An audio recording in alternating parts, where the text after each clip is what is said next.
Three of the world's leading neurologists had already told her the same thing in three different accents. Then a single dad who fixed medical equipment for a living picked up a device that had been sitting in her closet for 2 years, turned it over twice, and found the reason nothing had ever worked.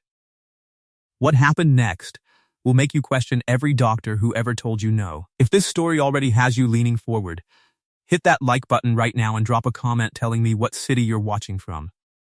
I want to see exactly how far this one travels. Now, let's begin. The rain in Denver that October didn't announce itself. It just started, the way most disasters did, without asking permission. And by the time Daniel Reyes pulled his van into the circular drive at the top of Cherry Hills, it had soaked through the collar of his work shirt and left a dark line down his spine that he could feel every time he moved. He checked the work order on his phone again. Ashworth Residence. Service call. Regenix Mark IV Neuromuscular Stimulation Unit. Non-responsive. Client requests same-day resolution. He'd been doing this job for 6 years, first for a hospital systems contractor, then freelance once the divorce of his old employer's finances made freelance the only option that paid on time. And in 6 years he had never once had a service call flagged same-day resolution for a piece of equipment that, according to the maintenance log he'd pulled before leaving the shop, hadn't been powered on in over a year. Same-day resolution requests usually meant one of two things: a hospital with a patient mid-crisis, or a wealthy household that had simply forgotten equipment could sit dormant without anyone noticing. He was fairly sure.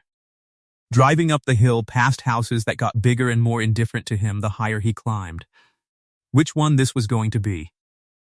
He parked, killed the engine, and sat for a second longer than he needed to, running the morning's math the way he always did before a job like this.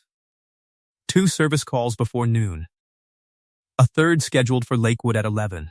And if this one ran long, he'd have to call ahead and push Lakewood back, which meant a testy conversation with a facilities manager who already thought Daniel undercharged for the trouble he was worth.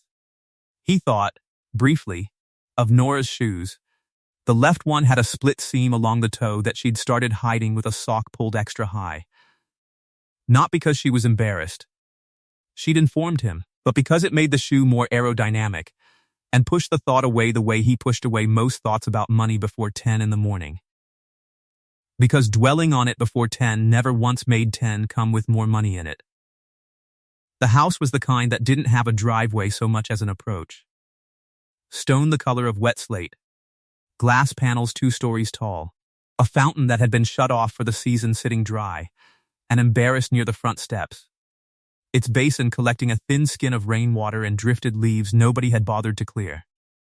Daniel had serviced enough equipment in enough houses like this one to know that the size of the house rarely told you anything true about the person who lived in it. Sometimes, it told you everything. He'd learned to withhold judgment until he was actually inside, past the foyer, into whichever room the household's real business happened. Because the real business of a house, in his experience, almost never happened in the rooms built to impress visitors. He rang the bell. A woman in her 50s with steel gray hair pulled back tight opened the door before the chime finished echoing. She had the particular brand of tired that came from managing something bigger than her paycheck. Not exhaustion exactly, but the permanent low simmer of someone who had spent years absorbing other people's stress, so it never quite reached the person actually paying for the house. "You're the technician," she said. Not a question. Daniel Reyes. "Regenix sent me out on the Mark IV. Marguerite," she said, stepping back to let him in, glancing once at the water dripping from his jacket onto the marble without comment. "I run the house. Ms. Ashworth is in a call, but I'll take you back. Watch the runner. It's new, and I'll never hear the end of it if it gets ruined." The foyer alone was bigger than Daniel's entire apartment, and he did the math automatically, the way he always did in houses like this. Square footage, probable build cost, probable maintenance contract on a place this size. Because doing math about other people's money was easier than thinking about the $40 currently sitting in his checking account, and the fact that Nora needed new sneakers before winter, and he had exactly one more service call scheduled this week after this. One. And after that, a stretch of open calendar he was trying very hard not to think about as a problem yet. "How long has the unit been out of use?" he asked, following Marguerite down a hallway lined with framed patents. Actual patents, matted and glassed like art, hung with the same careful spacing you'd give museum pieces. He recognized two of the device names. Ashworth Dynamics. He'd installed one of their peripheral nerve monitors at a rehab clinic in Aurora 18 months ago, and remembered thinking, at the time, that it was some of the cleaner engineering he'd worked with in years. No wasted parts. No unnecessary complexity. Built by people who'd clearly spent real time watching how the thing would actually be used, rather than just how it would look on a spec sheet. 14 months, Marguerite said. Give or take. And someone just noticed it's broken. Marguerite's mouth did something complicated. Somewhere between a wince and a warning. Someone just decided to try it again. I'd tread carefully with the questions if I were you. It's not a subject that's usually open for discussion in this house. She led him into a room that had clearly once been a study and had been converted, with real money and real thought, into a private therapy suite. Parallel bars bolted into reinforced flooring that had been poured specifically to take the load. A treatment table against the far wall. A mirror wall running the length of one side. The kind physical therapists used so patients could watch their own form correct itself in real time. Resistance bands coiled neatly on a rack that suggested someone dusted it regularly, even though nothing on it had moved in over a year. And in the corner, still in its case, half covered by a folded blanket that had clearly been set there to make the equipment look less like a monument to something unresolved. The Regenix Mark IV. A piece of equipment that retailed for around $40,000 and was, as far as Daniel's training went, one of the more sophisticated neuromuscular stimulation platforms currently on the market. It read residual motor pathway activity below a spinal injury site and delivered calibrated electrical stimulation to keep those pathways from going fully dormant. It didn't fix anything on its own. It kept a door open that the body might, with enough work and enough time, eventually walk back through. He knelt down and pulled the blanket aside and opened the case, and that was when he heard the wheels on hardwood behind him. A smooth, practiced sound. Someone who had long since stopped thinking about the mechanics of moving through her own house. "You're early," a woman's voice said. The appointment was for 2. Daniel stood and turned around, and it took him a half-second longer than it should have to find something to say. Because Camille Ashworth was not what 6 years of hospital work had trained him to expect when someone said the word patient. She sat in a matte black wheelchair that looked custom-built, rather than store-bought, dressed like she'd come straight from a board meeting. Because she probably had. Dark blazer, silk blouse underneath. No wasted movement anywhere on her. Dark hair pulled back with the kind of precision that suggested she didn't trust things left loose to their own devices. She looked at him the way he imagined she looked at underperforming quarterly numbers, assessing, unhurried, already 3 conclusions ahead of whatever he was about to say. "Traffic was light," he said. "I can come back at 2 if that works better." "You're already here." She wheeled further into the room, glanced at the open case, and something in her expression tightened. Just slightly, like a door closing partway before anyone had decided to shut it. "Marguerite shouldn't have called you. The work order says non-responsive unit, same-day resolution. The work order is wrong. Cancel it." "Ma'am, I drove 40 minutes. I'll pay for the trip regardless. I don't need the unit serviced." Her voice had the particular finality of someone used to ending conversations by simply declaring them ended, and for a moment Daniel almost let it go. Because arguing with a client in her own home about a machine she clearly didn't want to discuss wasn't a fight he had any obligation to pick. "Can I ask what happened 14 months ago?" he said instead, because some instinct, the same one that had kept him in this line of work longer than made financial sense, the one that couldn't leave a broken thing alone once he'd started looking at it, wouldn't quite let it go. "You can ask. I'm not going to answer it." "Fair enough." He crouched back down, and started running a basic diagnostic anyway. Because leaving without confirming the equipment was actually functional felt like malpractice even if nobody in the room wanted him to. I'll just confirm the unit's not the problem before I go. Won't take 10 minutes. If it's fine, I'll close the ticket, and you'll never hear from me again. I said cancel it. You said you don't need it serviced. I heard that. I'm double-checking it's not broken so whoever asked me out here isn't lied to about why it's sitting in a closet. He didn't look up while he said it, which was, he'd learn much later, the only reason he got away with saying it at all, that he'd delivered it flat. Without confrontation in his voice, the way he'd explain a wiring fault to anyone. There was a long silence behind him, the kind that had weight to it, and Marguerite, standing in the doorway, went very still in the specific way of someone bracing for a scene she'd seen before. He powered up the unit. The screen flickered to life on the second try, threw an error code he didn't immediately recognize, and settled into a standby readout that looked, on the surface, completely normal. Voltage nominal. Lead integrity nominal. Calibration profile, none loaded. He frowned at that last line for longer than was polite. Something wrong? Camille said. Her voice had lost exactly none of its edge, but something underneath it had shifted. The way people's voices shift when curiosity starts winning an argument with pride they'd rather keep. Probably nothing, Daniel said, which was a lie. Because in 6 years he had never once seen a unit that had supposedly completed a full setup cycle come back, showing no calibration profile loaded. That wasn't a malfunction. That was a step that had never happened at all. You said probably nothing like a man who thinks it's something. He glanced back at her. Who installed this unit originally?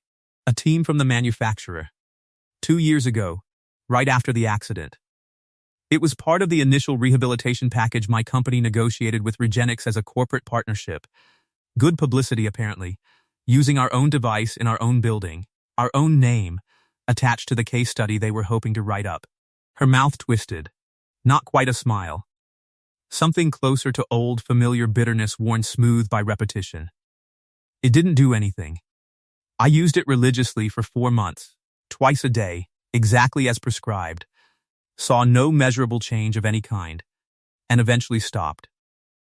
I concluded, along with everyone else, that my injury simply wasn't the kind this technology could help.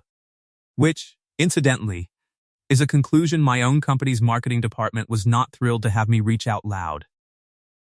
Did anyone ever run a calibration profile specific to you? A baseline mapping of your residual pathway activity, then a stimulation program built off that individual map. That's what the setup team told me they were doing. I sat through it. I remember it. A full afternoon, sensors. A technician taking notes on a tablet. All of it looking exactly like what you'd expect a proper mapping session to look like.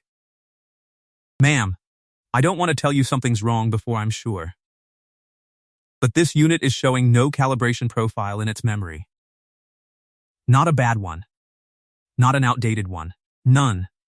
Which means either someone wiped it after the fact for some reason I can't think of, or it was never actually run in the first place. And whatever happened in this room that afternoon didn't get saved.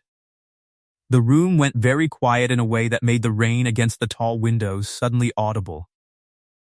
Marguerite, who'd been hovering in the doorway, shifted her weight, the specific stillness of someone who has just heard something she isn't sure she was supposed to hear.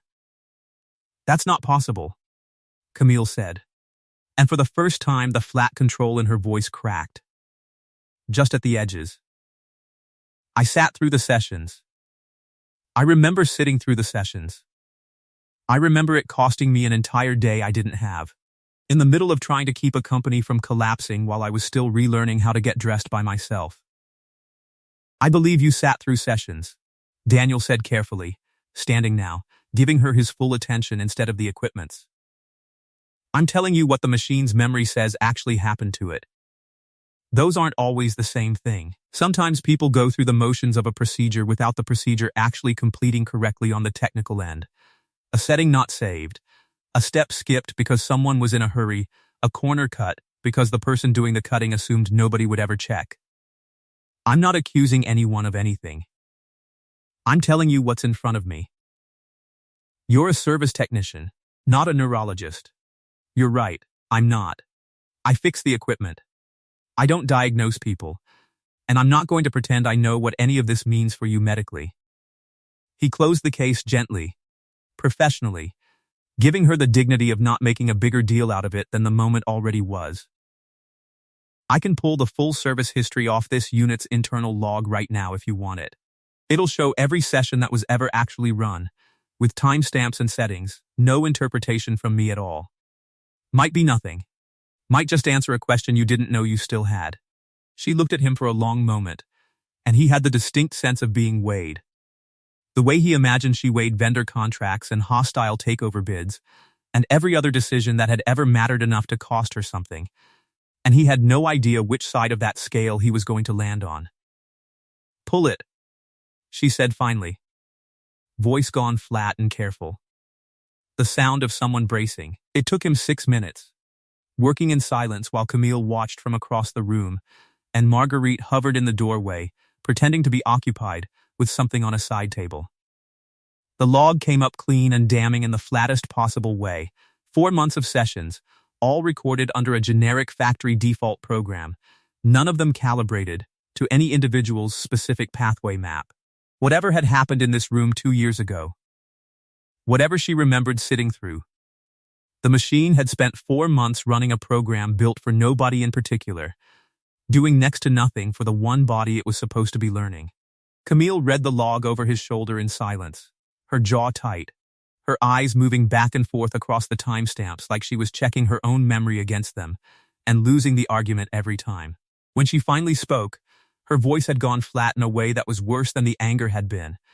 The particular stillness of someone doing arithmetic on 2 years of her own life and not liking the total. Get out, she said. Not unkindly, just completely the way you'd close a door on a room you weren't ready to be in. Ma'am, please, I need the room. He packed up his tools without another word. Because some rooms you didn't argue your way out of. You just left with whatever grace you had left. Marguerite walked him to the door, her hands twisting together in a way that suggested she was already dreading whatever the rest of the afternoon in that house was going to look like. She's going to want that log printed, Marguerite said quietly, once they were out of earshot, on the front step with the rain finally starting to ease. Give me your card. And thank you for not letting it go. Most people who come through here learn fast not to push on anything she's decided is closed. I don't think anyone's pushed on this one in 2 years. Daniel handed her a card with his cell number on it, the one he used for direct callbacks, the one that meant more work if things went well, and no work at all if they didn't. He didn't expect to hear from that house again. He drove to Lakewood with the radio off, turning the calibration log over in his head the way he sometimes turned over a wiring diagram that didn't quite make sense yet. And by the time he pulled into the Lakewood lot, he'd mostly convinced himself it wasn't his problem to keep thinking about. He was wrong by about 11 hours. Nora was 7 years old and had, in the 14 months since her mother died, developed an encyclopedic and specific interest in whatever subject currently felt most controllable. That October it was constellations, which meant that Daniel spent most evenings on the back steps of their 2-bedroom rental in Westminster, with his daughter's cold feet in his lap, while she narrated the sky using a library book she'd renewed 4 times. The librarian at this point greeting her by name and asking pointed, encouraging questions about whether she'd started Cassiopeia yet. That's not actually Orion's belt, she informed him that night, pointing at 3 stars with the flat authority of someone correcting a persistent misconception. Those are just 3 stars that happen to line up from Earth. If you moved really, really far away, they wouldn't look lined up at all. They're not actually next to each other. They just look like it from exactly here. That's a little bit terrifying, Daniel said, and meant it more than he let on. Because there was something in the idea that closeness could be an illusion of angle, that 2 things could look joined and actually be nowhere near each other, that landed somewhere he didn't feel like examining at 9:30 on a Tuesday. It's not terrifying. It's just true. Nora considered this. tongue between her teeth, the same expression she wore doing long division. Grandma says true things are only scary if you're used to believing something else. Daniel's mother had a habit of handing his daughter philosophy she was too young to fully process and too smart not to remember. He'd have to think about that one later. Once he wasn't so tired his eyes ached from a day that had started with rain and a stranger's ruined afternoon and ended, as most days did, with him doing dishes one-handed while helping with a worksheet on the other. His phone rang at 9:40, an unfamiliar number with a Colorado area code, and he almost let it go to voicemail before some instinct made him answer. Phone tucked between his shoulder and ear while he dried the last pan. "Miss Reyes, this is Marguerite, from the Ashworth residence." A pause, the sound of a door closing somewhere on her end. "Miss, Ashworth would like to speak with you, if you're available." There was a rustle, then a different voice, the one that had told him to get out 6 hours earlier, though it sounded different now. Steadier, but also somehow more exposed, like the armor had been set down for the specific purpose of this call and would be put back on the second it ended. "I printed the log," Camille said, without introduction, without any of the clipped efficiency he'd have expected. "I've read it 4 times. I'm sorry," Daniel said, and meant it. "Don't be sorry. Be available tomorrow morning. I want to know why a machine my own company essentially provided sat in my house for 4 months doing nothing, and I want to know it from someone who isn't billing me by the explanation, and who clearly has no professional incentive to soften anything on my behalf. I'm a contractor. I do bill by the hour, for what it's worth. Then I'll pay the hours gladly. I want you back at 9. I have a job at 11 in Lakewood."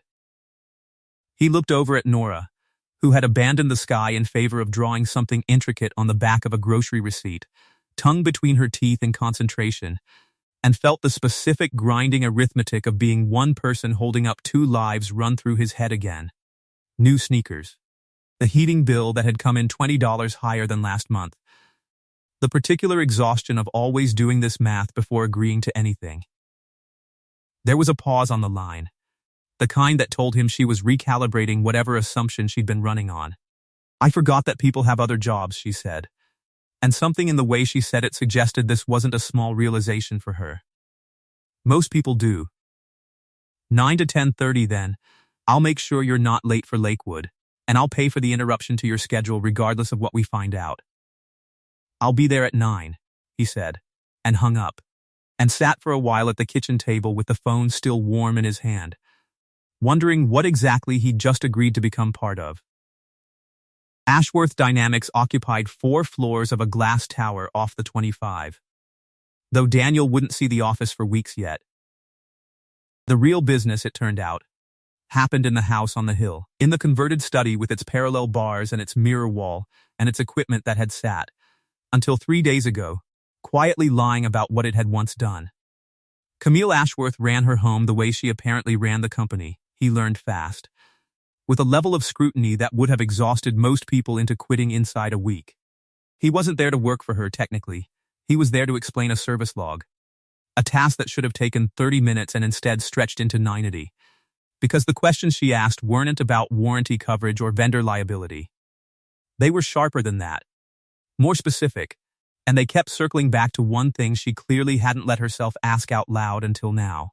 If the calibration had been run correctly, she said, on that first real morning, watching him check leads she'd insisted he re-inspect for the second time in an hour, her hands folded in her lap with a stillness that looked deliberate.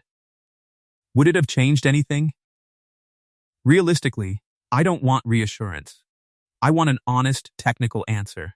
Daniel chose his words with the same care he'd used choosing which wire to cut on a device he didn't want to fry. I'm not a doctor. I can only tell you what the technology's designed to do, in general terms, without knowing anything specific about your injury. It reads whatever motor signal is still getting through below the injury site, even a signal too weak for a person to consciously feel or use, and it stimulates those same pathways externally, on a schedule, so the nervous system doesn't file them away as permanently offline the way it sometimes does with total disuse. Some patients with incomplete injuries get real functional gains from consistent, correctly calibrated use. Some don't, because there's genuinely nothing left to work with, and no amount of stimulation can create a signal that isn't there to begin with. The device can only amplify one that already exists. That's the honest limit of it. I can't tell you which category you fall into. Nobody can, apparently, because nobody actually checked. And mine never got mapped. So nobody ever actually confirmed which kind of injury you have. Not with this equipment. Not with the specific tool that was supposedly brought in to answer exactly that question. She was quiet for a long moment, looking at her own hands rather than at him, which he was starting to understand, even in these first few hours, was where she went when something hit close enough to actually hurt. Down. Inward. Away from whatever face she'd normally show a room. My accident was 2 years ago, she said finally, in the flat, recitation voice of someone who has explained this so many times it has worn smooth. Car versus black ice versus a guardrail that lost. T6 incomplete, according to every specialist who's ever looked at my chart. And there have been 6 of them, 3 in this state and 3 flown in from elsewhere at considerable expense. I was told, repeatedly, in various careful, well-meaning phrasings, that incomplete doesn't always mean recoverable. That some incomplete injuries behave functionally like complete ones regardless of the technical classification. I accepted that a long time ago. I built half my company's current product line around assistive technology for people exactly like me, because I decided that was a better use of my energy than chasing a recovery that might not exist. Building things I could control instead of hoping for things I couldn't. That's not a small thing to build. Daniel said, "It's not." She agreed, and for a second there was something almost like pride in it. A flicker of the woman who ran board meetings and closed acquisitions. Then it closed again, folded back behind the same careful stillness. But if there was a real question worth answering, and it went unanswered for 2 years, because a technician never finished a job he was paid to finish, because someone decided a checkbox mattered more than the actual work behind it, I need to know that. I need it mapped. Correctly this time. I want to know what's actually there before I decide anything else about how I'm going to spend the rest of my life sitting in this chair. Or not. That's not something I can do, Daniel said gently. Calibration mapping on a unit like this has to be run in coordination with your treating physician and a licensed physical therapist.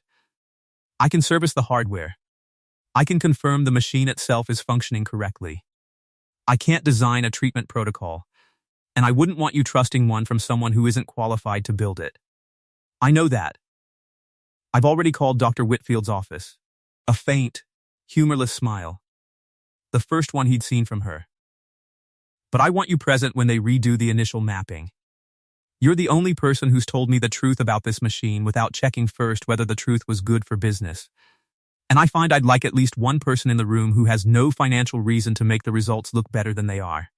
The remapping took place 11 days later, in the same converted study, with a physical therapist named Renee Okafor running the clinical side and Daniel present, at Camille's specific request, to handle the equipment. It was a long, careful process. Surface electrodes placed with methodical precision along both legs. A battery of small stimulation tests. Renee calling out readings in a low, focused voice while Camille sat very still and reported back exactly what she felt, with a level of clinical honesty that Daniel found he respected more than he expected to, given how carefully she guarded everything else about herself. "Anything here?" Renee asked, adjusting a lead below the left knee. "No. Here?" A pause. Longer than the others. Something, not sensation exactly, more like pressure that isn't really there. Ghost pressure. Like the feeling of a phantom itch. Except it's not itching, it's just present. Faintly. Where I know there shouldn't be anything. Renee glanced at her tablet, then at Daniel, then didn't say anything.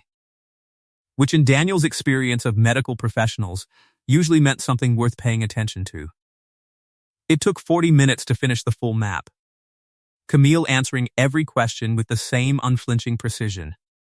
never once softening a report of nothing to spare anyone's feelings, never once exaggerating a maybe into a yes.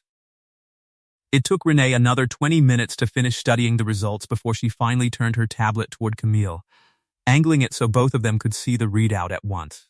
"There's more residual activity here than your last full workup showed," Renee said carefully, choosing her words the way a person chooses words when they know exactly how much weight each one is about to carry.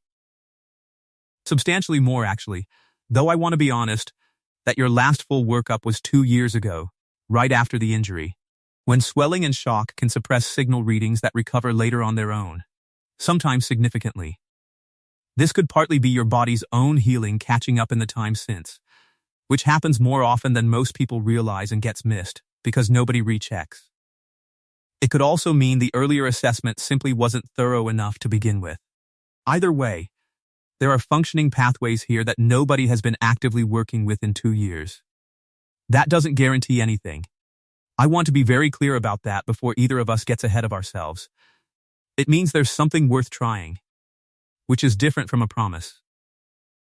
Camille looked at the tablet for a long time, longer than the data itself probably required, and Daniel watched her face do something he hadn't seen it do in 3 visits. Not anger, not the flat control she wore like armor, but something closer to fear, the specific kind that comes from being handed a door you'd already grieved as permanently locked, and finding it, against every expectation you'd carefully built your life around, unlatched. "How long before we'd know if it's working?" she asked. "Months. Realistically, before we'd see meaningful functional change, if any comes at all. This isn't a light switch. It's slow, and it's not guaranteed. And I want to be straightforward that plenty of patients with pathway profiles like yours do the work faithfully and don't get ambulation back. And that outcome would say nothing about how hard you tried. But you have something to work with that nobody's worked with yet. That's worth saying out loud, even without knowing where it leads." "Then we start," Camille said, without a beat of hesitation, in the same tone Daniel imagined she used to greenlight product launches. Decision made. Conversation over. The how already being assembled behind her eyes before the words had finished leaving her mouth. Then, quieter, mostly to herself, in a voice with none of the boardroom left in it. 2 years. Renee left with a full protocol to submit to Dr. Whitfield for sign-off. Daniel stayed behind to recalibrate the unit itself, entering the new pathway map into its memory, and Camille watched him work with an intensity that made the back of his neck warm. "You could have said nothing," she said, out of nowhere, into the quiet hum of the equipment. 14 months ago, whoever ran that setup could have just told me the truth. That it hadn't taken. That they'd made a mistake, run out of time, cut a corner, because a deadline mattered more than a client who was still learning how to get dressed by herself. Instead, I spent 4 months in that chair feeling nothing, and concluded the problem was my spine instead of their competence. And then I let 2 years go by never questioning it, never once wondering if the door had actually closed, or if someone had just told me it had. "People don't like admitting they missed something," Daniel said.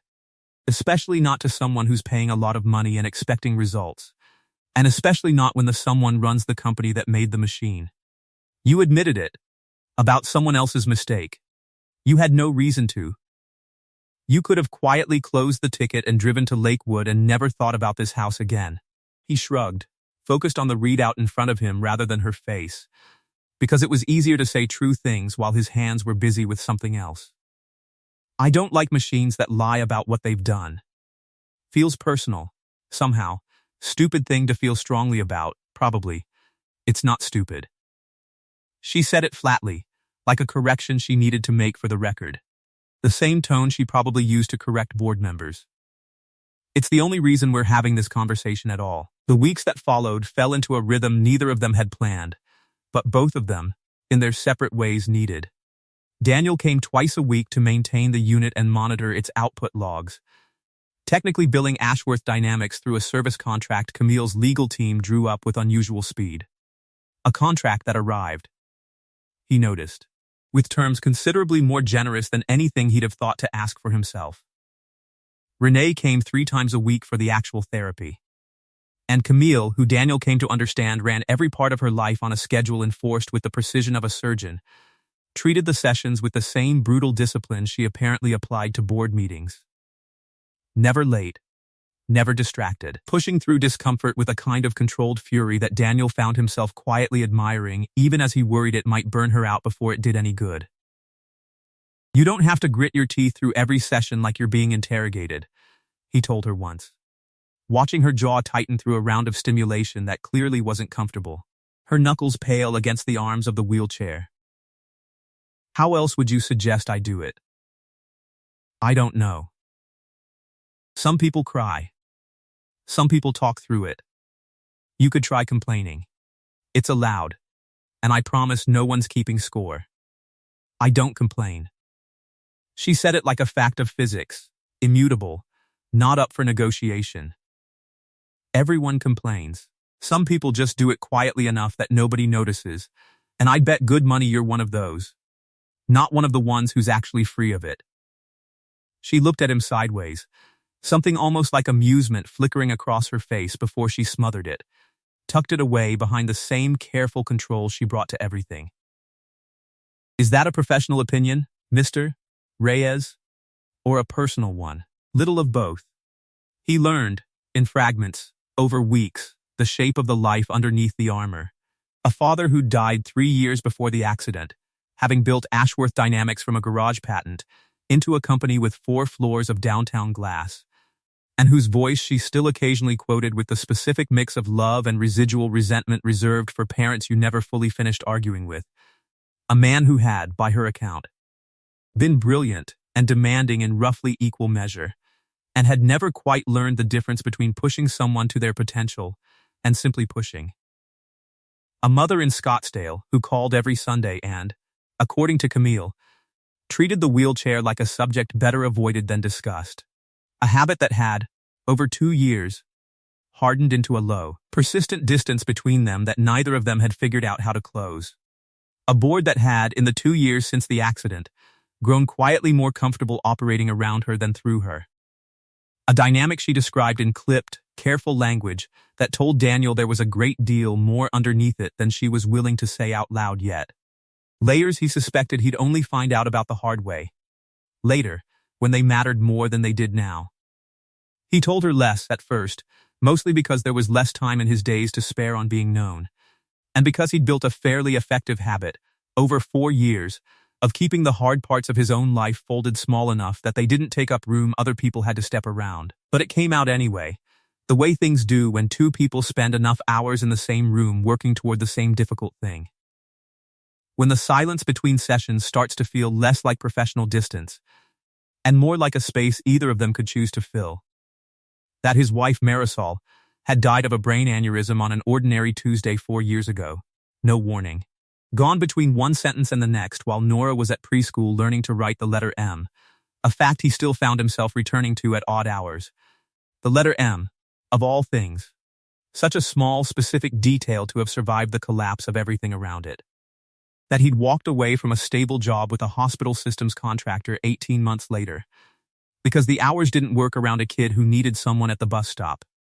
And freelance service work, unpredictable as it was, at least let him choose which mornings belonged to Nora, even if it meant weeks like this one, where the math never quite balanced, and he lay awake doing it anyway. That he still, 4 years on, sometimes forgot for a full 3 seconds after waking up, and then remembered. And the remembering never got smaller, just quieter, tucked further down where it didn't show as easily. How do you carry that and still show up here twice a week, acting like nothing's wrong?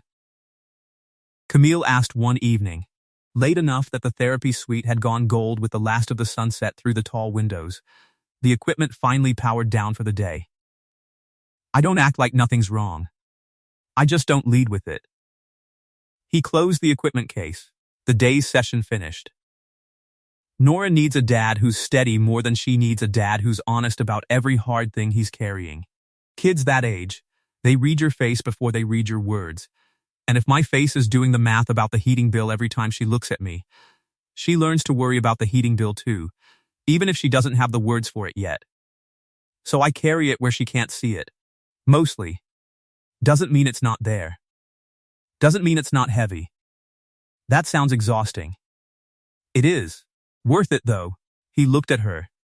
At the particular set of her shoulders that he'd learned, meant she was thinking about something she wasn't going to say yet. Same as this, probably. You're not doing 4 sessions a week because it's fun. You're doing it because something on the other side of it matters more than the part that hurts getting there.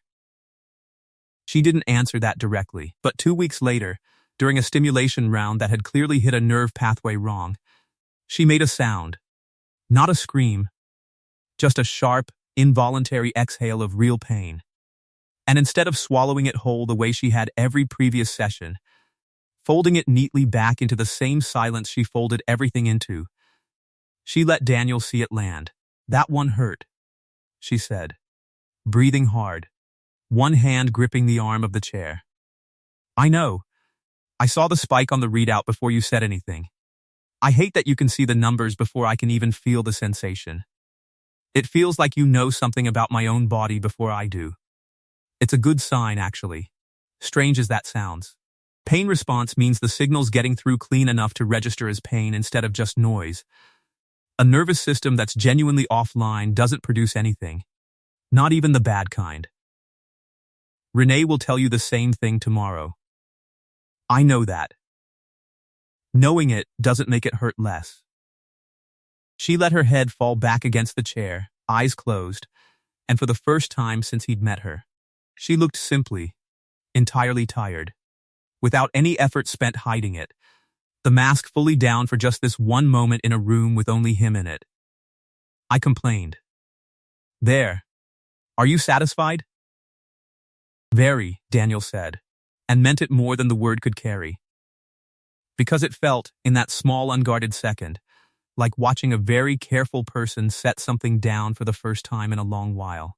The first real milestone came on a Thursday in mid-November, 4 weeks into the new protocol, during a routine stimulation session that had, up to that point, produced nothing more dramatic than the same faint, inconsistent ghost pressure Camille had reported since the remapping.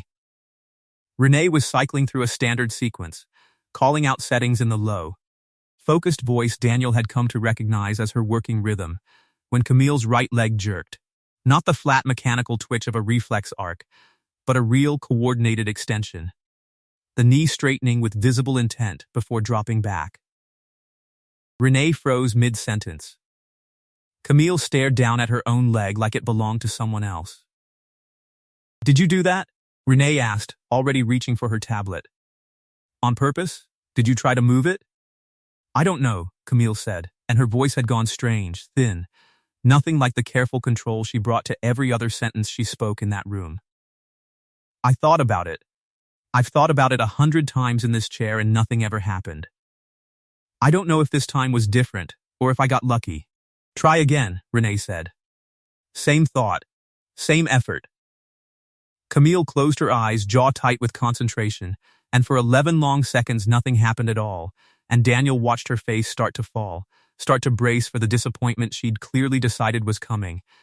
And then, the knee moved again. Smaller this time, but unmistakable.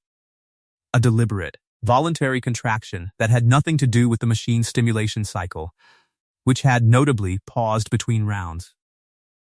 The sound that came out of her wasn't quite a laugh and wasn't quite a sob. It came out anyway, cracked and involuntary, and she pressed both hands over her mouth like she could physically hold the moment in place, keep it from being something she'd only imagined. That was voluntary, Renee said, and her own professional composure had slipped considerably, her voice tight with something that looked, from across the room, a great deal like joy fighting its way past years of trained clinical restraint. That was a real, voluntary motor output, unprompted by stimulation. Camille, I need to be careful not to overstate this, but that is a genuinely significant finding.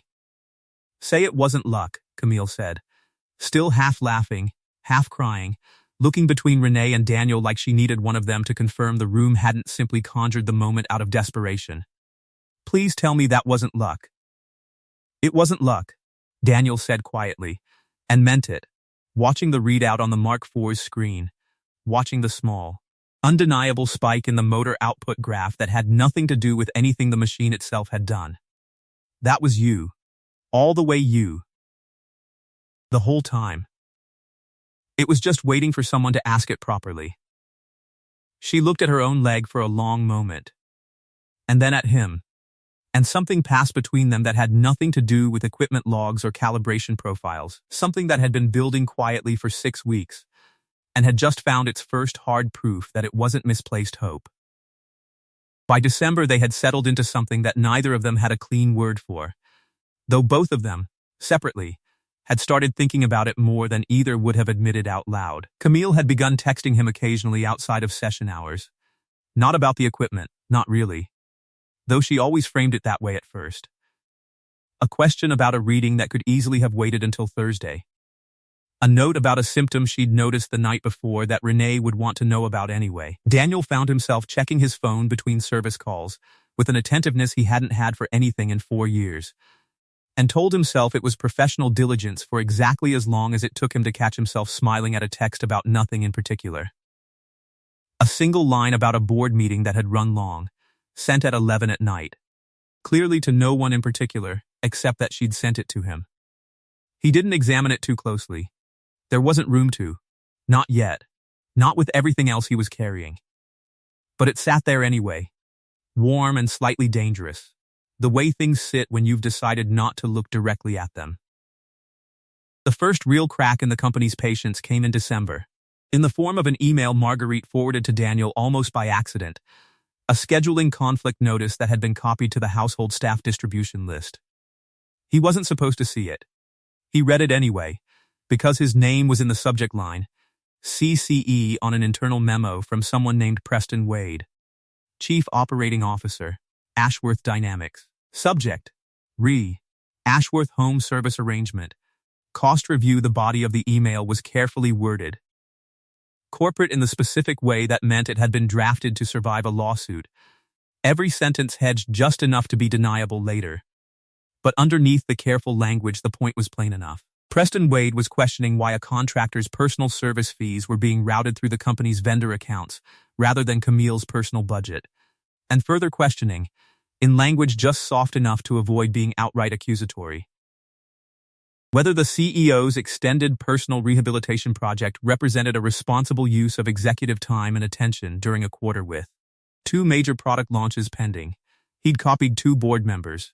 He had not copied Camille. Daniel forwarded it back to Marguerite with a single line, "Should I see this?" and got a response within the hour that simply said, "You should know it exists." She hasn't seen it yet. I don't know if I should show her. He didn't have to decide. Because 3 days later, Camille brought it up herself, in the flat, controlled tone she used for things that had cost her more than she was willing to admit out loud, mid-session, apropos of nothing Daniel had said. The way she brought up most things that actually mattered. Sideways. Without warning. As if saying it directly would give it more power than she wanted it to have. "Preston's been talking to 2 of my board members," she said, "about whether I'm still fit to run day-to-day operations. Because of the therapy. Because of everything he can spin as evidence that I'm distracted. The therapy's the newest data point, but it's not the first one he's used." She stared at the middle distance, jaw tight in a way that had nothing to do with the electrical stimulation currently running through her calves. He's been positioning for 2 years. The accident gave him an opening he's been slowly widening ever since.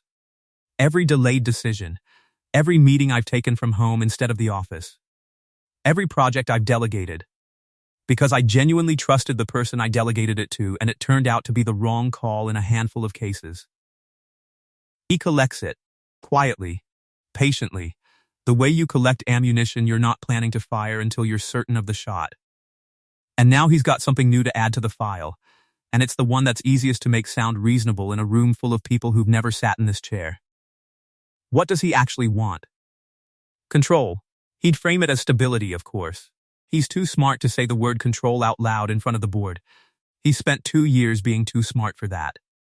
A restructured executive model, additional oversight, an interim COO transition clause that quietly expands his authority, while making it look like he's protecting the company's interests during a difficult period. Something that would let him run the operational side, while I keep the title and the public appearances, and none of the actual decision-making leverage. She said it with the exhausted precision of someone who had already wargamed the whole scenario a dozen times in her head, probably at 2 a.m, alone. The way Daniel imagined she wargamed most of the things that actually frightened her. He's careful. He's been careful for 2 years. And he's picked exactly the right moment. Because I've spent the last 6 weeks pouring energy into something that, on paper, looks like a distraction from running an 1,100-employee medical device company. A CEO chasing a recovery her own board doesn't know is even happening. On top of everything else. If he finds out how much time I've actually spent on this instead of just suspecting it, he'll have exactly the story he's been waiting 2 years to tell. It's not a distraction. It's you trying to get your legs back. It doesn't matter what it actually is. It matters what it looks like in a boardroom. She exhaled, and for the first time Daniel heard something that sounded almost like doubt underneath the anger. A crack he hadn't heard from her before. Not even during the fracture. Not even during the hardest sessions. Maybe he's not entirely wrong. Maybe this is exactly the kind of thing that should wait until the company's stable. Maybe I should have waited another year, done this quietly after the Meridian acquisition closed, given him nothing to point at. Daniel set down the tablet he'd been reading logs off and looked at her directly. The way he'd learned, over 2 months, was the only way to get her full attention, instead of the polished deflection she gave everyone else. Everyone who wasn't him. You built an entire company around the idea that people shouldn't have to wait for permission to try to get better, he said. You told me that yourself. First week, standing in this exact room. Don't let a man who's been quietly circling you for 2 years talk you into believing your own recovery is the distraction. It's not the distraction. It's the thing everything else is supposed to be in service of. If Ashworth Dynamics exists to help people get their lives back, and the CEO of that company isn't allowed to try to get her own life back without it costing her the company, then something in that math is broken. And it's not you. She looked at him for a long moment. Something shifting behind her eyes that he didn't have a name for yet. Something that looked almost like relief at being told, plainly, by someone with nothing to gain from flattering her, that she wasn't wrong to want what she wanted. You're very sure of things you have no actual stake in, she said. I've got more stake in this than you'd think, Daniel said, and didn't elaborate, and she didn't ask, and something about the not asking felt like its own kind of answer. A door left open on both sides at once. Preston Wade himself came to the house once, in mid-December, uninvited, under the pretense of dropping off physical copies of a shareholder document that could easily have been emailed. Daniel was there for a maintenance visit, and stayed, at Camille's small, deliberate nod, standing near the equipment case with a screwdriver in his hand he had no actual use for in that moment. Present mostly because Camille had wanted a witness in the room without having to say so out loud. Preston was younger than Daniel expected, maybe 45, with the kind of unhurried, expensive calm that came from never having had to raise his voice to get what he wanted. He set the folder on the desk with exaggerated care and looked around the study, at the parallel bars, at the mirror wall, at the Mark IV humming quietly in its corner, with an expression that stopped just short of open distaste. I wanted to see it for myself, he said. The setup, I've heard about it secondhand for months. It's more involved than I pictured. You could have asked me directly, Camille said. I'd have given you a tour. Would you have? I got the impression this was meant to stay quiet. He glanced at Daniel, taking him in with the brief, dismissive thoroughness of a man cataloging an inconvenience. Your technician, I take it, my colleague, Camille said, evenly, without missing a beat, and Daniel felt something in his chest tighten pleasantly at the word, at the ease with which she'd chosen it. Daniel Reyes. He's the reason I know this equipment was never properly calibrated in the first place. If you're looking for someone to blame for the last 2 years of my life, Preston, I'd start with whoever cut the corner. Not with the man who found it. I'm not interested in blame. I'm interested in the company's exposure. Preston folded his hands behind his back, surveying the room again. You understand how this looks, Camille, from the outside. A CEO spending significant personal time and company-adjacent resources on an unproven medical pursuit. During a quarter when the board needs certainty, not experiments. It's not an experiment. It's rehabilitation, using a device my own company sells to other patients every day. If it's good enough to put my name behind in a sales deck, it's good enough to use on myself without it becoming a governance crisis. That's a clever line. I'm sure it tests well. Preston's voice stayed perfectly pleasant, which somehow made it worse. I'd simply ask you to consider what happens to shareholder confidence if this doesn't work. If you spend a year of the company's attention chasing something that ends the way your doctors originally told you it would. That's not cruelty, Camille. That's just risk management. It's what your father would have called it. Something flickered across Camille's face at the mention of her father. Quick. Contained. Gone almost before Daniel caught it. And for a moment he thought she might actually falter. Instead, her voice came out steadier than he'd heard it in weeks. My father managed risk by controlling variables until nothing unexpected could ever happen to him, she said. It's part of why he died at 59, having never once let anyone see him struggle with anything. I'm not interested in inheriting that particular strategy, Preston, however well it served the balance sheet. You can bring your concerns to the full board whenever you're ready. I'll be ready too.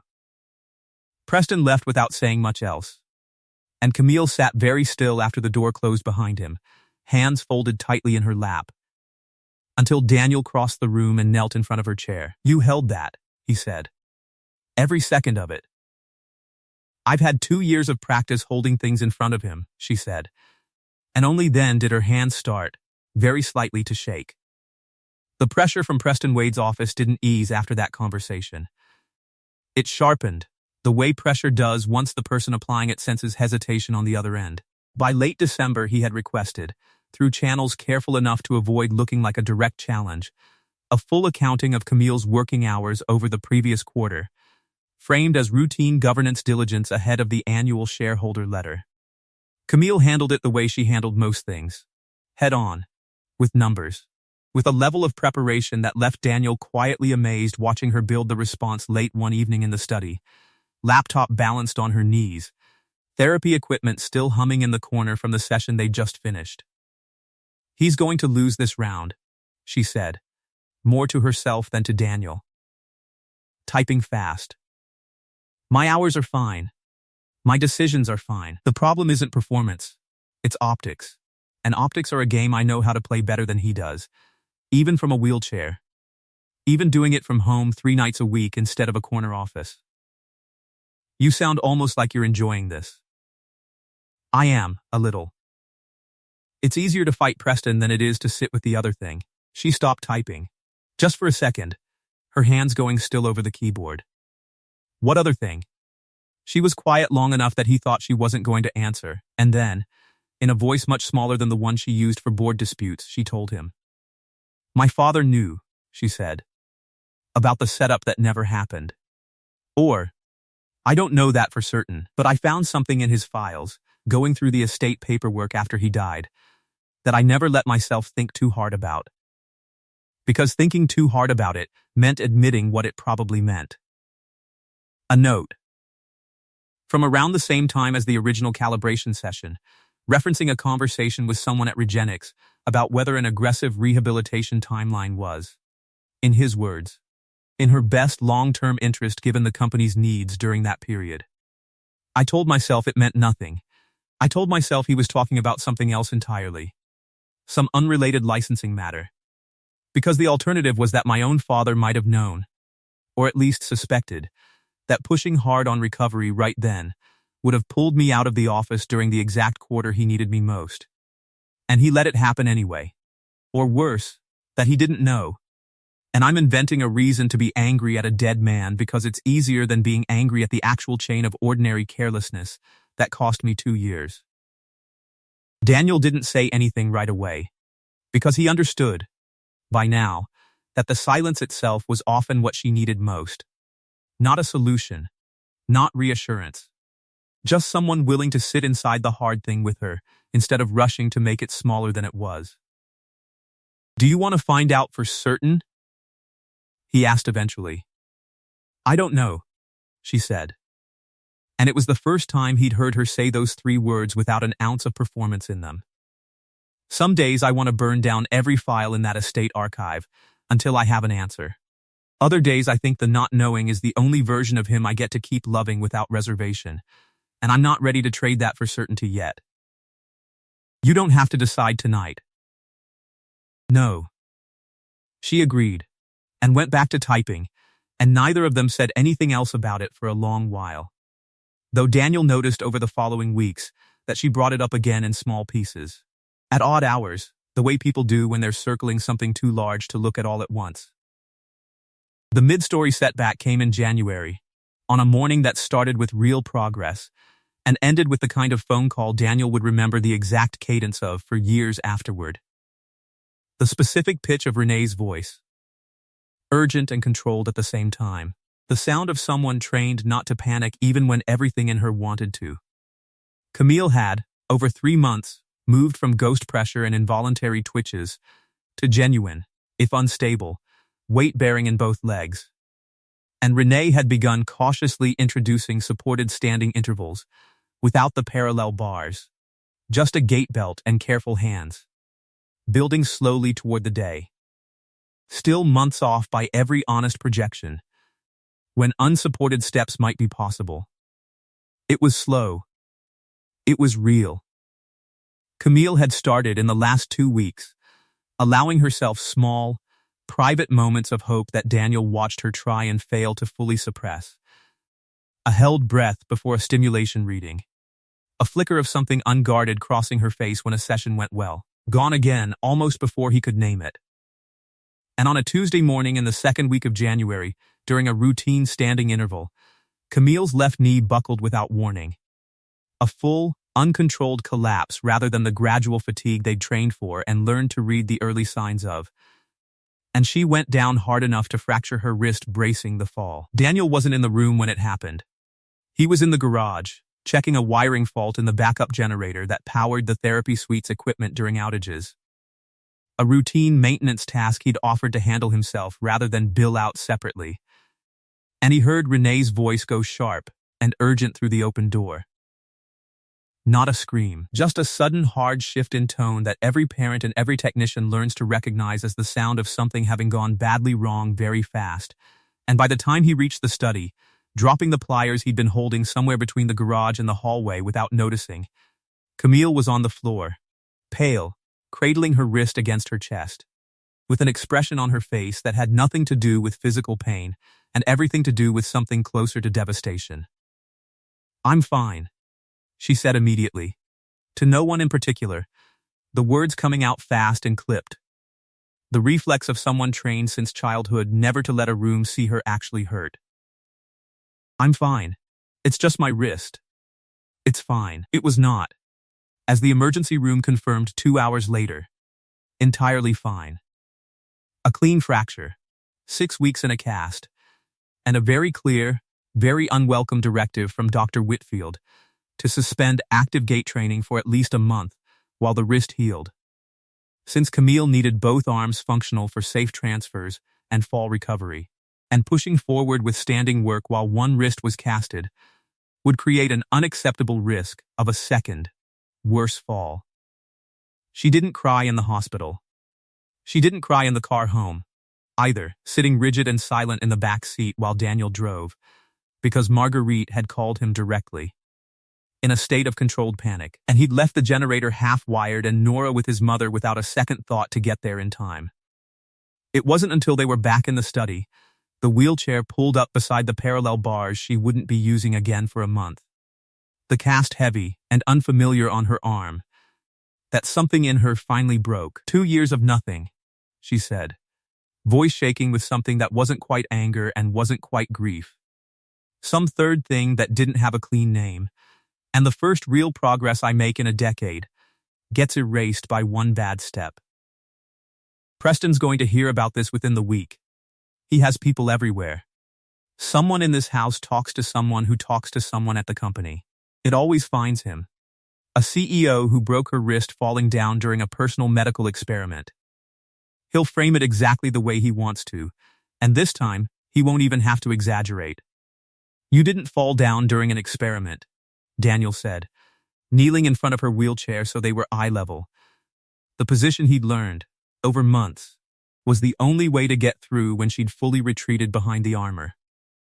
"You fell down doing exactly what the therapy is designed to have you do eventually, walking without support. That's not failure. That's the process. And every physical therapist in the country would tell you the same thing if you asked them. It doesn't matter what it actually is," she said, echoing herself from weeks earlier. Except this time there was no fight left in it. Just exhaustion sitting flat and heavy across every word. "It matters what it looks like. Then let it look like whatever it looks like," Daniel said. "You've spent your whole life managing how things look. Every room, every headline, every board meeting, engineered so carefully that nobody ever sees the parts you'd rather they didn't. Maybe this is the one thing you don't get to manage. Maybe this is just a body, doing a hard thing. And sometimes hard things include falling down. And there's no version of this recovery that doesn't include at least one morning exactly like this one." She looked at him for a long moment, and something in her face, the careful, permanent vigilance she wore like a second skin. The vigilance he suspected she'd been wearing since long before the accident. Maybe since childhood. Since a father who loved her in a way that always came wrapped around an expectation.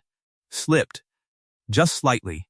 Just enough that he saw underneath it the specific, bone-deep fear of a person who had built an entire identity around never needing anyone. Now facing 4 weeks of needing help with things as small as buttoning a shirt, tying back her own hair, pouring her own coffee. "I don't know how to be this vulnerable," she said quietly. "I've never known how. My father used to say weakness was just strength that hadn't finished arguing with itself yet. And I used to think that was wisdom. I'm starting to think it was just a very elegant way of telling a child never to let anyone see her struggle." "You don't have to know how," Daniel said. "You just have to let it happen. I'll be here for the parts you can't do alone." That's not a weakness. That's just what 4 weeks looks like. And it ends. And you keep going after it ends. Same as everything else you've survived. She didn't answer that in words.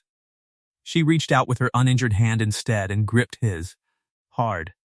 The way a person grips something when they've decided, finally after 2 years of refusing, to stop pretending she doesn't need to hold on to anything at all. The 5 weeks in the cast turned into something neither of them had anticipated. A slower, quieter chapter that had nothing to do with gait training and everything to do with the small, unglamorous mechanics of 2 people learning to actually need each other. Daniel came by most evenings, not on the clock, not billing anything, just there, helping her manage the dozens of small one-handed tasks that had become suddenly, humiliatingly difficult. Buttoning a shirt cuff, opening a jar, washing hair that had to be done with someone else's hands because her own were down to one functional set of fingers. "This is not how I imagined you seeing the inside of my bathroom for the first time," Camille said dryly.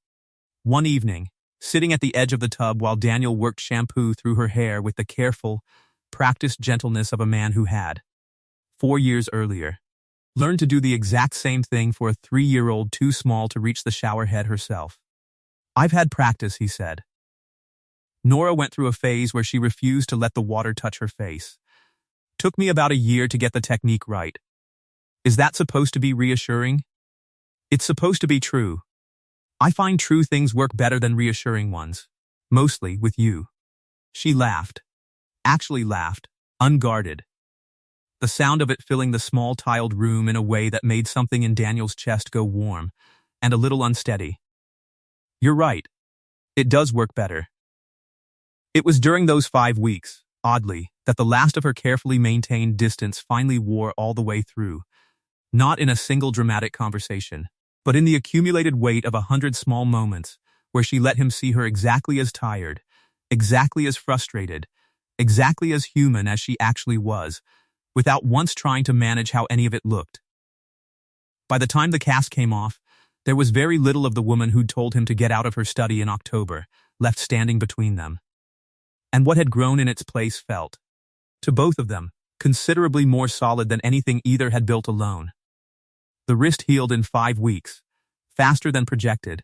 Camille attacked physical therapy for it, with the same ferocious discipline she brought to everything, refusing to let even a minor injury slow her down more than medically necessary. And Preston Wade's whisper campaign, as it turned out, ran headlong into a problem he hadn't planned for.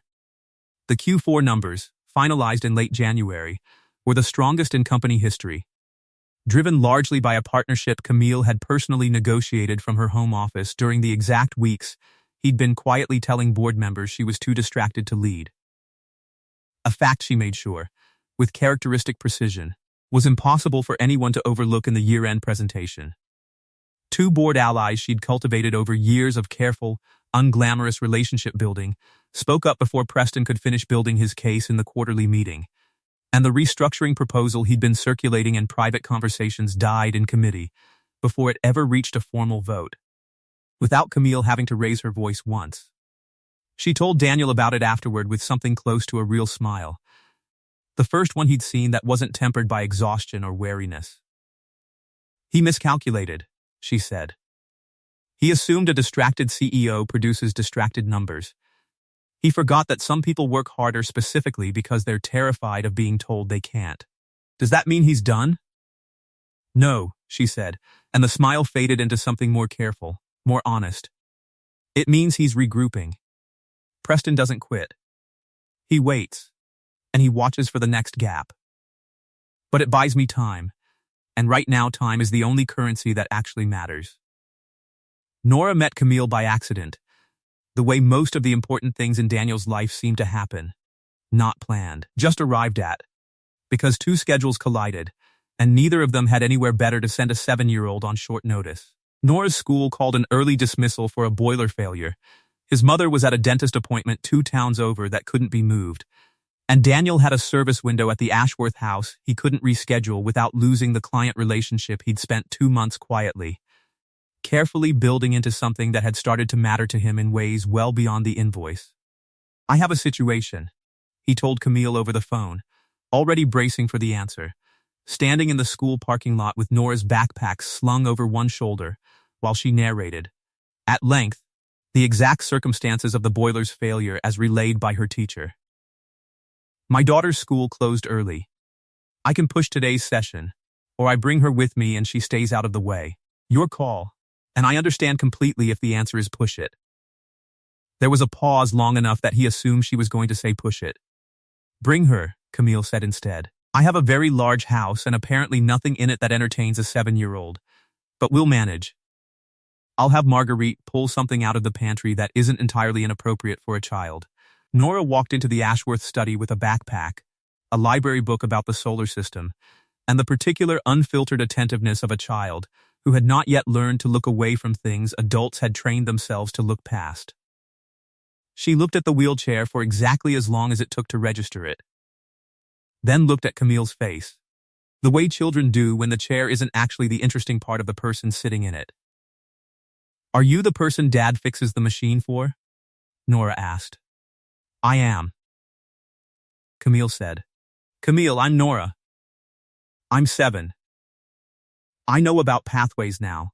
Dad explained it in the car.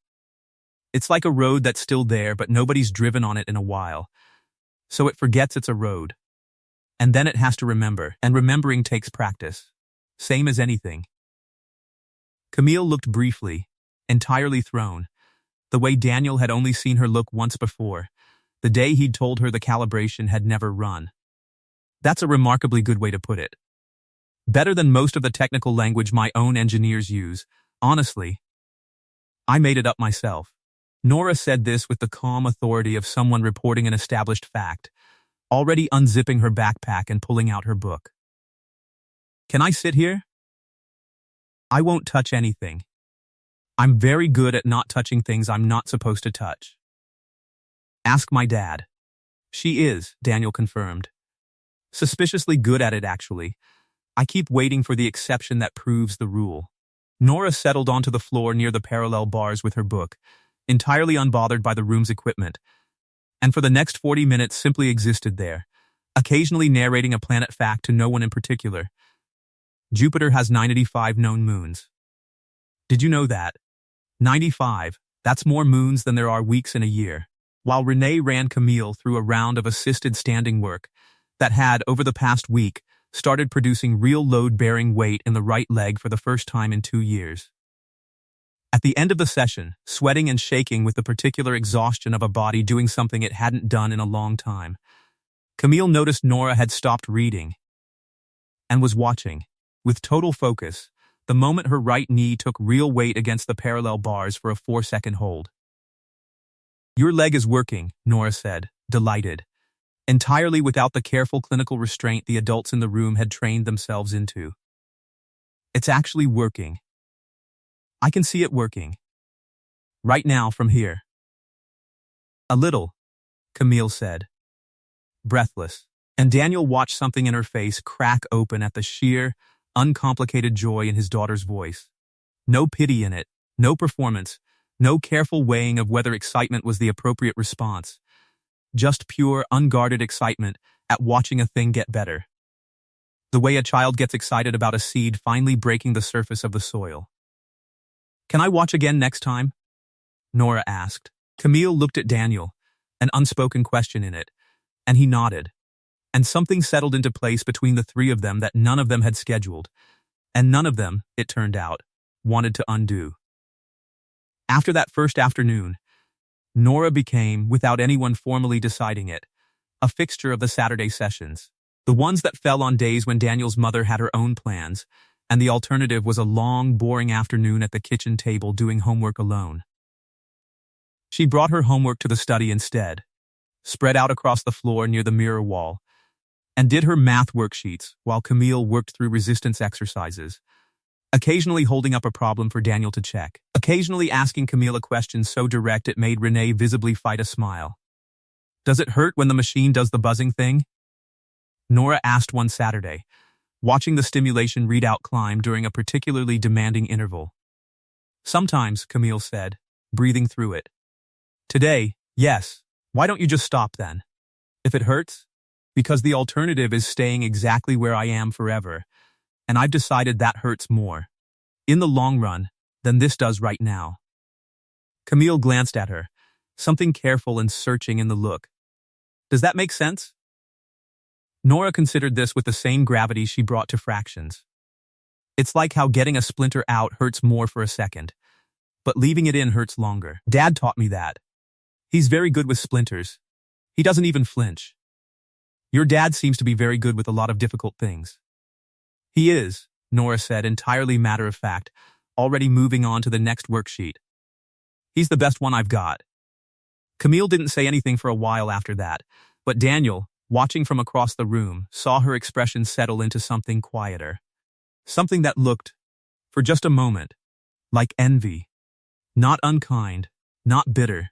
Just the plain, aching recognition of a child who trusted completely, offered up so easily, in a house that had taught its owner, over decades, to offer nothing without first calculating the cost. Christmas that year fell on a Wednesday, and Daniel had braced himself, as he did every year since Marisol died, for the particular ache the holiday carried, the empty chair at his mother's table, the ornaments Nora insisted on hanging even though half of them were things her mother had made before she was born, the ritual grief that arrived every December whether he was ready for it or not. What he hadn't braced for was Camille calling him on the 23rd, her voice uncharacteristically uncertain, to ask whether he and Nora had plans for the holiday itself, and whether, if they didn't already have something firmly set, they might consider spending part of it at her house, instead of hers being, as it had been for 2 Christmases running, entirely empty except for Marguerite, who took the day off anyway, and a tree a decorator put up and took down without Camille ever really looking at it. "I don't want to intrude on a family tradition," she said, which was.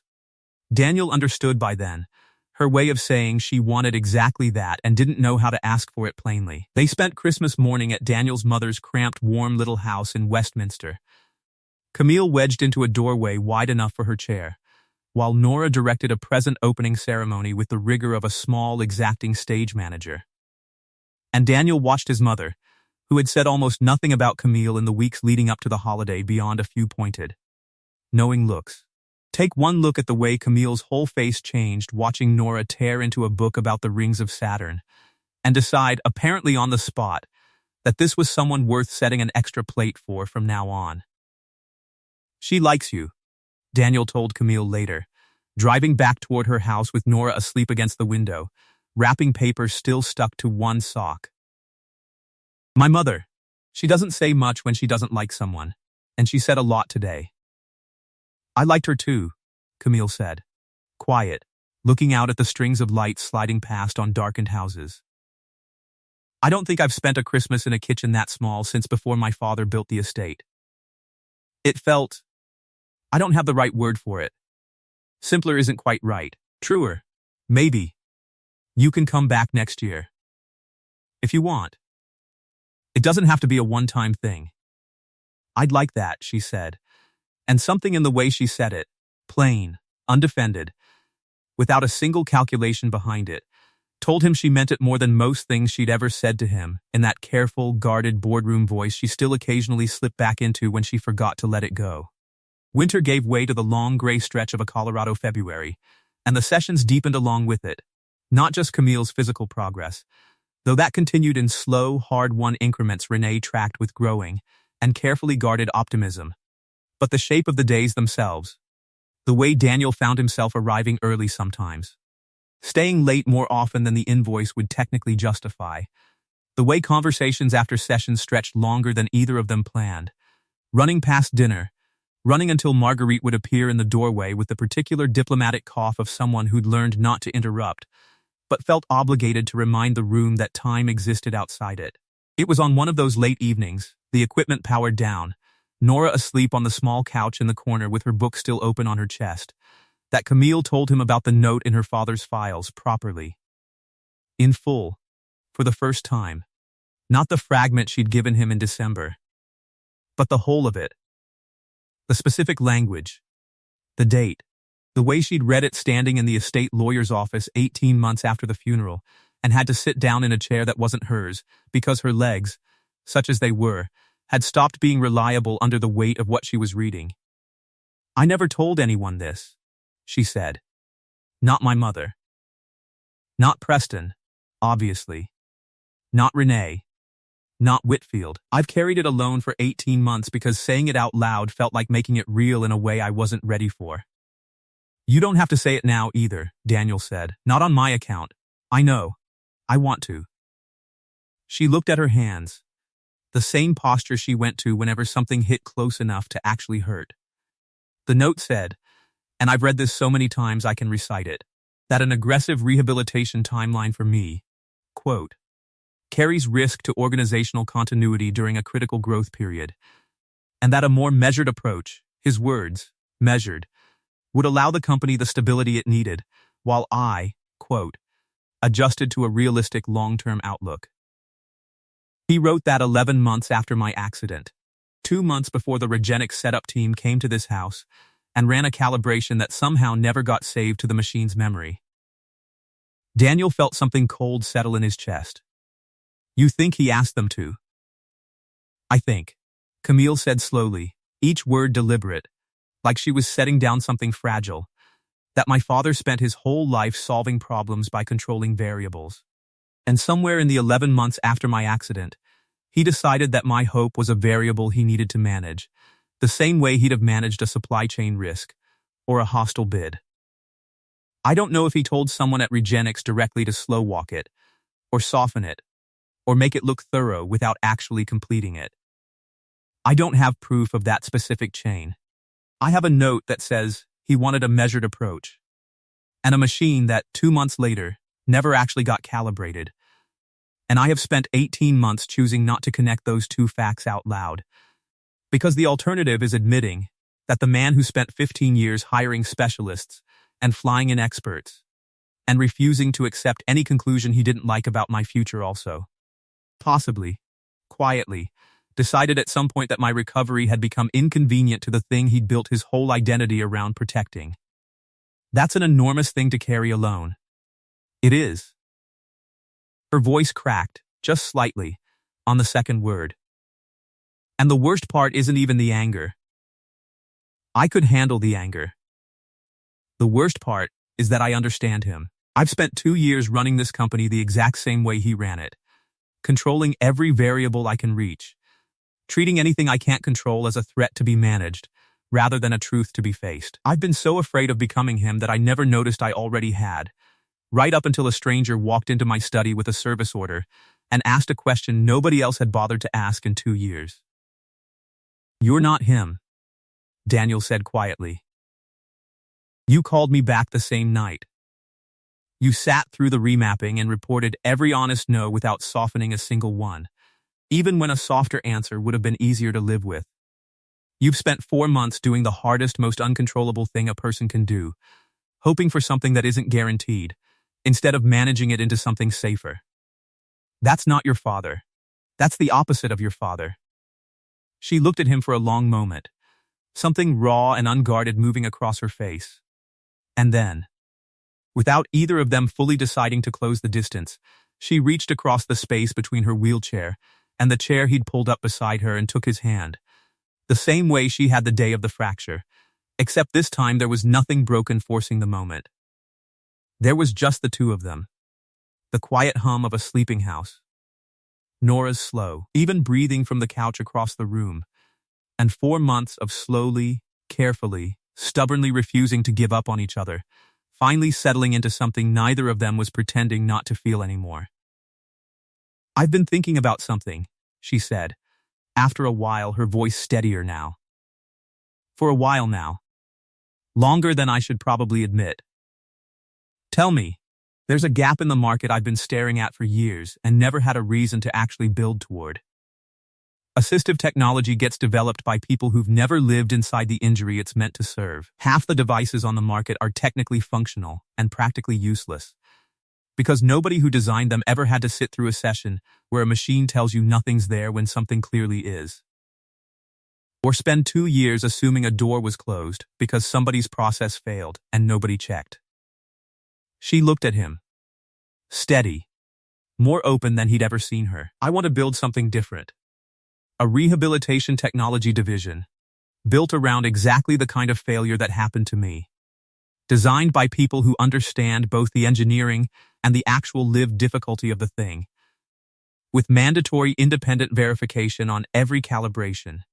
Every single time. No exceptions. Because I never want another patient to spend 2 years the way I did.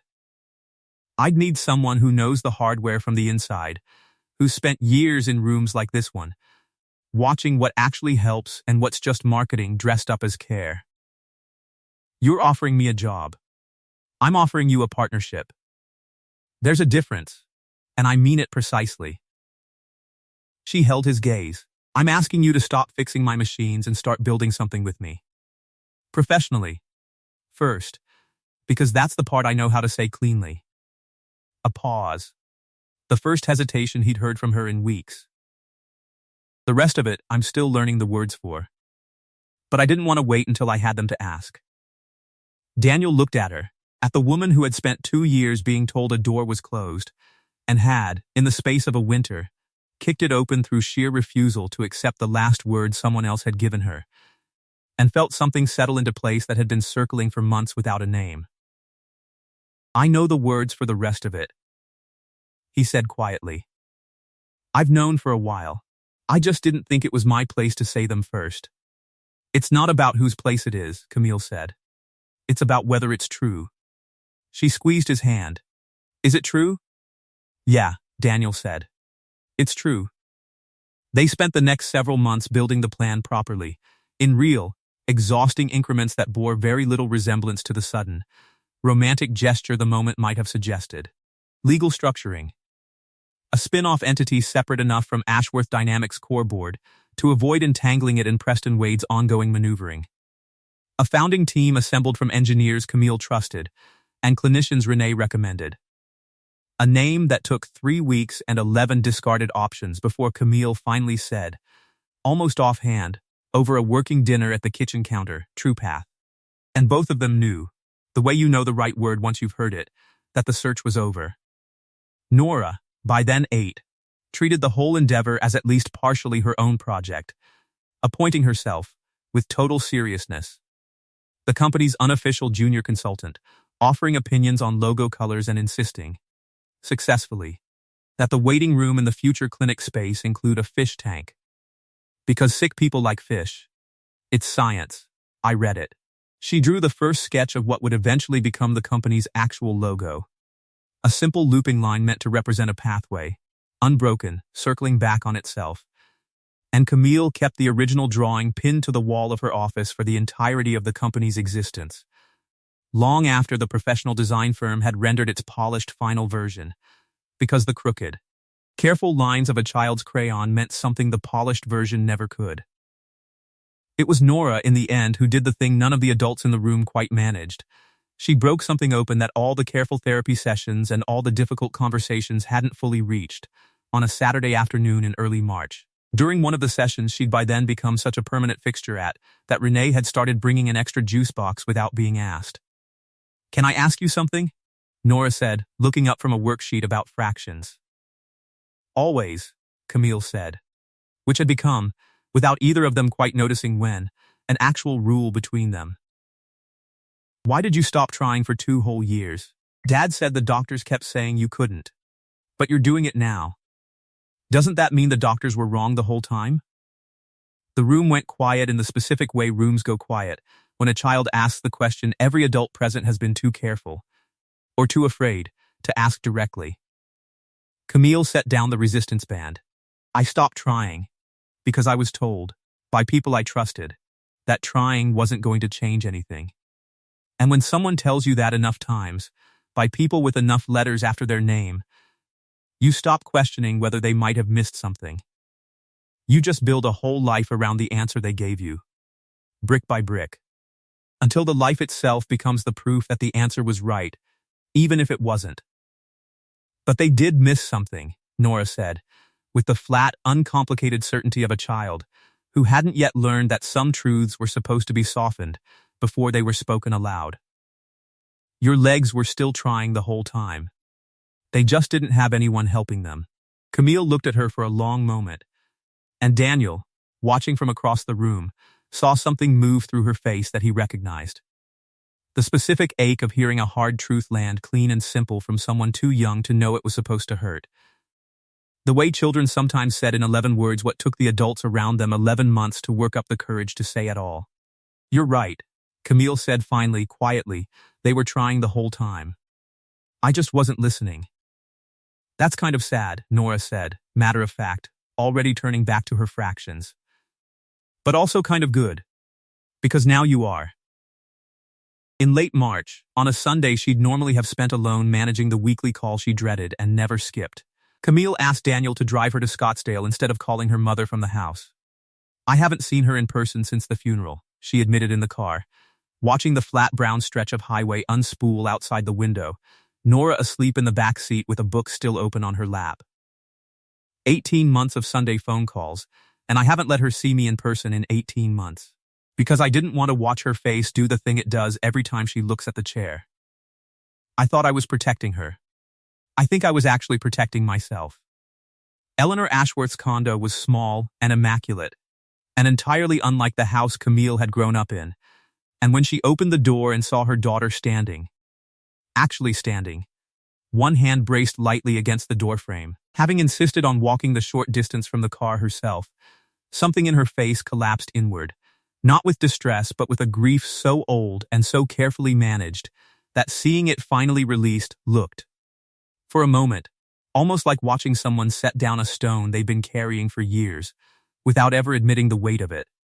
"You didn't tell me," Eleanor said, both hands pressed to her mouth. "I wanted to show you instead." They sat in Eleanor's small kitchen for 3 hours, while Nora explored the condo with polite, thorough curiosity, and Daniel made himself useful reheating a casserole nobody had planned on eating that day. And somewhere in the second hour, Camille told her mother about the note in her father's files. The one she'd carried alone for 18 months, watching Eleanor's face carefully for whatever it might reveal. "I don't know if he did it on purpose," Camille said. I don't know if he told someone at Regenics to slow it down, or if he just wrote down a private ugly thought he never acted on. I've turned it over so many times I can't tell anymore whether I'm being fair to him or building a case against a man who can't defend himself. Eleanor was quiet for a long time, turning her coffee cup slowly in her hands. Your father was afraid of you dying the way his own mother did, she said finally. Slowly, in a wheelchair, watching everyone she loved decide, piece by piece, that she'd already become someone smaller than she used to be. He watched that happen for 6 years as a boy, and it terrified him more than almost anything else in his life. I think, and I want to be honest that this is a guess, not a fact, because he never told me anything about a note. I think it's possible he looked at your recovery and saw his mother's decline instead, and made a decision out of fear that he never once let himself examine closely enough to know it was wrong. That doesn't excuse it, Camille, but it might explain it. Sometimes those are different things worth knowing, separately. I don't know how to hold both, Camille said. That he loved me enough to hire 12 specialists in 15 years, and possibly also afraid enough to quietly close a door 2 years later, when it stopped being convenient to keep it open. You don't have to resolve it today, Eleanor said, reaching across the table to take her daughter's hand. The same gesture Camille had learned, without realizing where she'd learned it, to offer Daniel in her hardest moments. You just have to keep walking, and let the rest of it settle in its own time. Some griefs don't finish. They just get easier to carry. Preston Wade made one final attempt in April, 3 weeks before TruePath's public launch, and it was, in its own way, his most dangerous move yet. Not a whisper campaign this time, but a direct proposal to the full board, framed as a fiduciary concern, arguing that Camille's personal financial involvement in a spin-off venture represented an undisclosed conflict of interest requiring immediate review, potentially requiring her recusal from any Ashworth Dynamics decision that touched the rehabilitation technology space at all, which was, given the overlap between the two companies' engineering talent, nearly everything. Camille didn't panic. Daniel watched her spend 4 straight days building a response with the same unhurried, methodical precision she'd used to answer Renee's sensory mapping questions months earlier. Full financial disclosure prepared before Preston could accuse her of hiding anything. An independent legal opinion confirming the spin-off structure met every governance requirement. And, most devastatingly, a private meeting with the 2 board members Preston had been quietly courting, in which she laid out, without a hint of defensiveness, exactly how the failed calibration 2 years earlier had cost the company nothing and cost her everything, and exactly how a competitor CEO in her position might have chosen simply to sue Regenics and disappear from public life rather than build something to prevent it from happening to anyone else. He's going to lose this vote, she told Daniel the night before the board meeting, checking her notes one final time at the kitchen counter. Nora long asleep upstairs in the guest room she'd more or less claimed as her own on the nights Daniel worked late enough that it made more sense for both of them to stay. Not because I've outmaneuvered him, because I've stopped hiding the thing he thought he could use against me. You can't leverage a secret against someone who's already told the whole room the truth herself. She was right. The vote, when it came, wasn't close. The launch event itself took place in June. 6 months of careful engineering and careful legal structuring compressed into a single evening at a downtown Denver hotel. String lights strung across a ballroom that Nora had toured twice beforehand to approve. In her words, the vibes. Camille stood at the podium to introduce the company. Stood, on her own power, no crutches, no chair, for the first time in front of anyone outside the small circle who'd watched the 2 years of work that made the moment possible. She'd practiced walking to that exact podium 4 times that week alone. In the empty ballroom during setup, timing her steps, working out the safest path across the polished floor, with Renee standing just out of camera range the whole time. A fact only Daniel and Renee and Nora knew, because Camille had insisted, from the very beginning, that if she was going to do this in public, she was going to do it without anyone in the room bracing to catch her. She spoke for 11 minutes.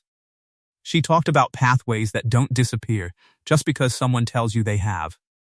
About the difference between technology that's technically functional and technology that actually listens to the body it's meant to serve. About the 2 years she'd spent believing a door was closed because she trusted the wrong report from the wrong people at exactly the wrong moment. And the small, unglamorous, entirely unheroic act. A service technician double-checking a machine's memory instead of taking someone's word for what it had already done. That had reopened it. And near the end, she said something that wasn't in the version of the speech Daniel had read 3 times over her shoulder the night before. 2 years ago I was told, by well-meaning people with real expertise, that a certain door in my life was closed for good. I believed them, because believing them was easier than living inside the alternative. What I've learned since is that some of the most important progress in a person's life doesn't come from a genius insight or a miracle. It comes from someone willing to check the thing everyone else assumed was already checked. It comes from someone who refuses to accept a closed door as the end of the conversation, even when the person on the other side of it has stopped knocking, has stopped even remembering there was ever a door there to knock on at all. She found Daniel in the crowd as she said it, and didn't look away, and for a full 3 seconds the room, the launch, the 11 months of boardroom maneuvering and painstaking clinical progress, and quiet, careful love neither of them had rushed to name. All of it narrowed down to just the two of them looking at each other across a room full of people who had no idea what they were actually watching. Nora, 8 years old by then, sat in the front row in a dress she'd chosen herself for the occasion. Purple, with pockets, non-negotiable on both counts, holding a hand-drawn card that said "Congratulations, Camille" in careful, determined handwriting. The letters growing slightly larger toward the end of the word as she'd run out of room to plan ahead, and clapped louder than anyone else in the room when Camille finished speaking, and, with careful, deliberate steps, walked away from the podium under her own power, crossing the full width of the stage alone before Renee, waiting discreetly in the wings, finally allowed herself to step forward and exhale. Afterward, in the quieter half-hour once most of the guests had drifted toward the reception, Nora found Camille near the edge of the room, still slightly breathless, still visibly shaking with the particular exhaustion of a body that had just done something enormous in front of 200 strangers. "You did it," Nora said, with the flat, satisfied certainty of someone confirming a fact she'd never act to.